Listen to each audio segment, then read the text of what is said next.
Perkenalkan, nama saya Pranab Budaluhu, NRB 1121040109.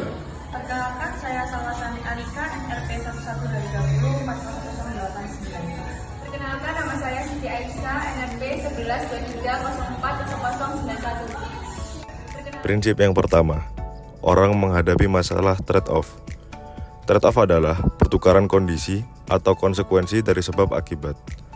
Contoh berikut ini adalah Salwa yang waktunya digunakan untuk kuliah dan belajar, maka dia tidak bisa pergi bermain dan bekerja.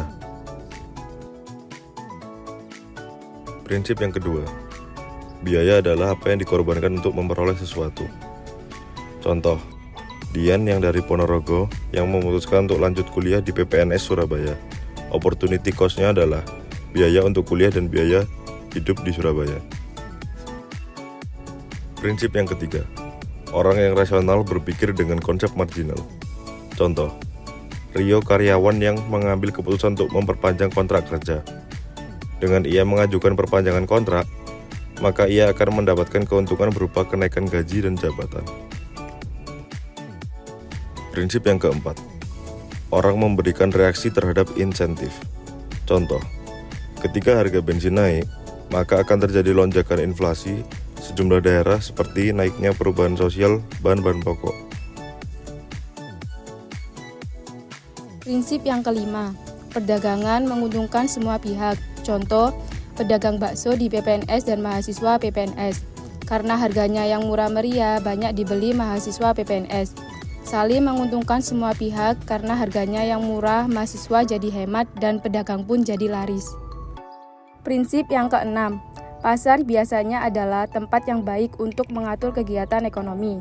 Contoh, Pak Danis memutuskan menjadi dosen di PPNS Surabaya dan penghasilannya menjadi dosen di PPNS dibuat untuk keperluan rumah tangganya. Prinsip yang ketujuh, pemerintah terkadang mampu memperbaiki hasil akhir mekanisme pasar. Contohnya adalah Pengadilan Niaga Surabaya memutus Hotel Garden Palace Surabaya yang dikelola PT Mas Murni dinyatakan pilot. Prinsip yang ke-8, standar hidup suatu negara bergantung pada kemampuannya menghasilkan barang dan jasa.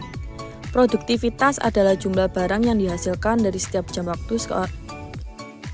Prinsip yang ke-9, harga naik ketika pemerintah mencetak uang terlalu banyak. Inflasi adalah meningkatkan keseluruhan tingkat pada harga suatu perekonomian. Contoh, di Jerman pada bulan Januari 1921, harga koran adalah 0,30 mark. Kurang dari 2 tahun, kemudian pada bulan November 1922, koran yang sama berharga 70 juta mark. Prinsip yang ke-10, masyarakat menghadapi masalah trade-off antara inflasi dan pengangguran. Ketika pemerintah menambah jumlah uang beredar ke dalam perekonomian, akibatnya adalah terjadi inflasi. Akibat lainnya adalah setidaknya dalam jangka pendek tingkat pengangguran lebih rendah.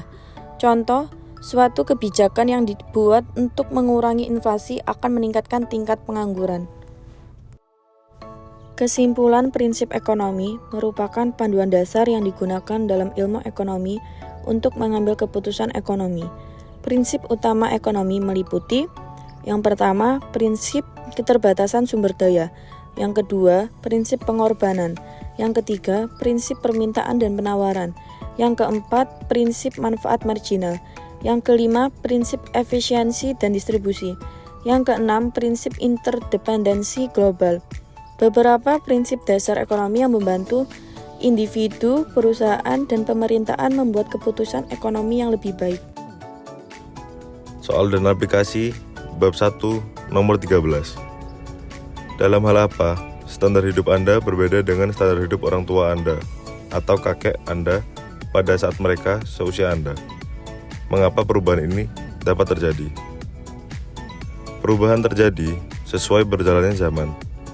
Semakin berkembangnya pendidikan akan mempengaruhi bidang lainnya, sehingga standar hidup pada zaman dahulu berbeda dengan sekarang yang telah mengalami perkembangan dalam bidang pendidikan. Contohnya, seperti HP Android zaman sekarang sudah ada. HP Android zaman kakek dahulu belum ada HP Android.